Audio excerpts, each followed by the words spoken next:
How's it going, guys? My name is DJ Razor, and welcome back to what I believe is going to be the last episode of Skinwalker. So it turns out I don't need to light the fireplace at all, so all of the last episode was been a big waste. All I need to go do is just go to the bed and sleep. That's all I really need to do.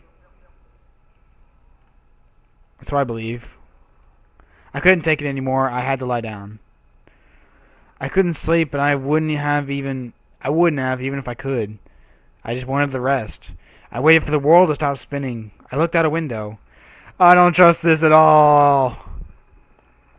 Oh, damn. He's looking right at me. How you doing? Sup, man? Sup, bro? There was someone in the tree. I stared back, not able to register what was going on. I quickly pulled the blinds down. Then pulled them up. There he is. Celestine came through the door. She looked pale and disheveled. I dragged her into the bed and laid her down with me. Ooh. She was gasping for air as if something was suffocating her. Eventually, her breathing became more regular. I asked where the other were, and she shrugged. I gotta find the others, huh? Then finally, the room stopped spinning a bit. But I felt far from good.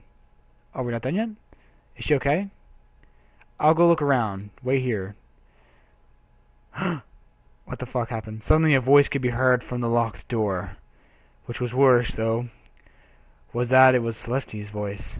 Let me in! Let me in! Oh God, let me in there! I immediately pulled my knife and placed it at the Celeste laying in the bed. Her eyes grew wide with shock and alarm, but they could have been faked. What are you doing? No, I'm the real one! The one out there! That's the imposter! I was kind of in a trance, unsure what to do and staring down at her. Maybe I would have stabbed her if the voice at the door didn't change into some low, deep, brutal voice. Then it became high-pitched like a little girl's. I pulled my knife away. I snapped out of the trance. Then, the nausea returning, I got to the door and opened it. There was nothing there but a trail of black liquid. Suddenly, I got this feeling that it might not be the best idea to go outside. Should we go outside, guys? Shit, I want to do both. Alright, we'll do both. I want to do both, actually. See both endings. I know there are multiple endings to this game. So I think I'll try out all three endings. I'm going to go outside for this first one. So, yeah, I'm going to do all the endings. But this is the first ending. The thing was nowhere to be seen. Just as I was turning around, I took a look at the roof. There it was. It was close to the corner, about to turn. It looked like an albino male with really long limbs. He had fingers instead of toes, and all 20 of them were elongated. He was facing away from me. Suddenly the head swerved 180 degrees and stared right at me. I started choking up, as if suffocated. It was hard to breathe. The thing opened its mouth, slowly and deliberately. I thought it was going to devour me when its tongue snaked out. On the tip of its tongue was my face, like a tumor. Eyes closed, lips upturned into some psycho smile. There's a legend somewhere that when you see a doppelganger, you die. I thought of that legend, but when the creature rounded the corner, it was gone. I lost it and followed, my vision hazy. My heartbeat suddenly seemed ear-splitting to me. I was stumbling because my legs seemed unable to coordinate. Suddenly, I stumbled forward and toppled down. Once I laid there, face down in the grass. My body just seemed to shut down. I couldn't move. I couldn't even turn my head. There was something dripping on my back. My eyelids seemed heavy and started closing on their own accords. I saw white feet with long fingers for toes step into view. I don't trust this at all. When my eyes opened up, Celeste was shaking me. She was on the brink of tears and her voice was cracking. Get up! Get up! That bastard was in your skin! My head hurt. I was about to ask her what happened when she started pulling me backwards toward the door. We toppled out and stumbled towards Darren's car, which was parked in a different location from where I remembered. I was glad to be alive. The mist had stopped completely. Celeste was downright crying at this point. She pushed me into the back seat. That's what I noticed. I was wearing different clothes from when I lost consciousness. Michael was there, huddled up, face buried in his knees. Stained with blood was behind him. They were mine. Darren immediately stepped onto the pedal, but nothing happened. He swore and did it again. I noticed Celeste was armed with a shotgun from the cabin. God. I asked him what was going on. The thing joined us. He looked like you. We got out of the house and found the car. We were halfway down the road, then Michael started screaming. I looked at Michael. He had a glazed over look in his eyes.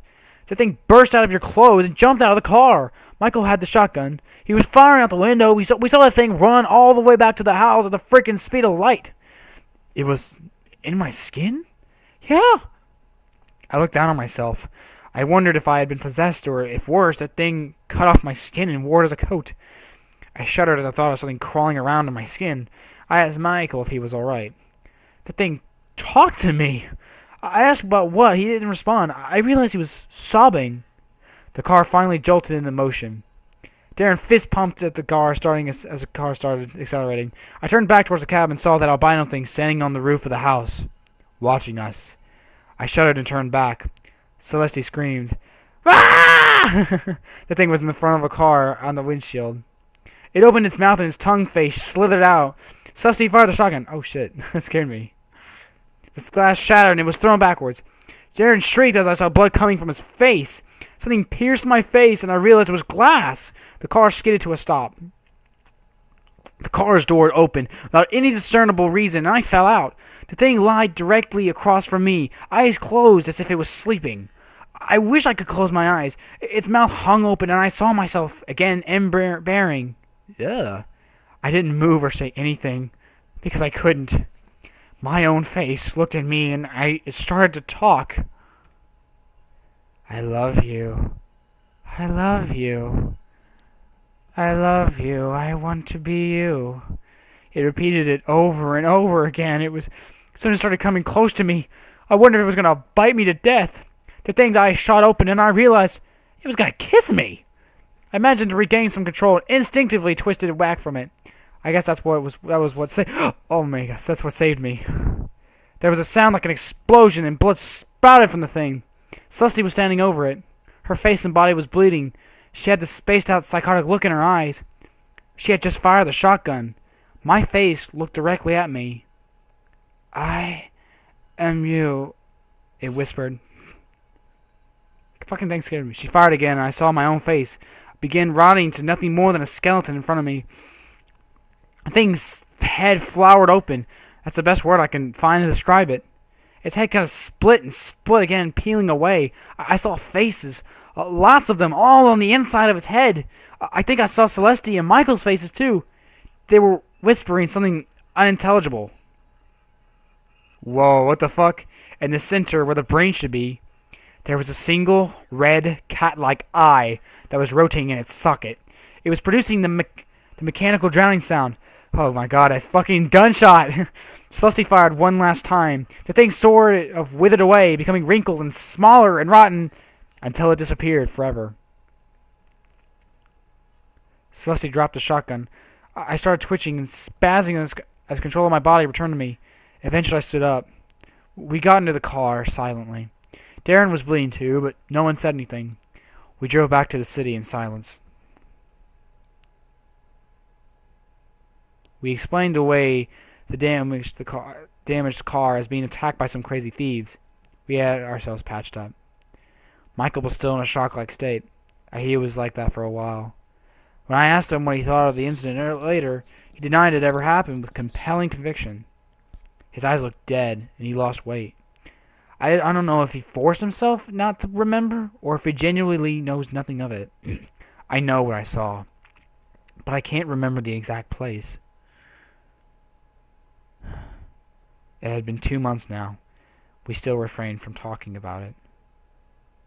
Damn, this game is awesome. It's so good. It's like a good horror story. I'm gonna end this one here now because I'm gonna do all the endings. I want to try and see every little ending I can. That's something I like to do. If there's a game that has multiple endings, like Walking Dead or something, and I like to try and see all of the endings I can. So yeah, like and favorite if you enjoyed. I appreciate it. I hope you're enjoying the horror show so far. It's almost over, unfortunately. I will see you guys in the next one when I make it. Stay awesome, guys. Rock on.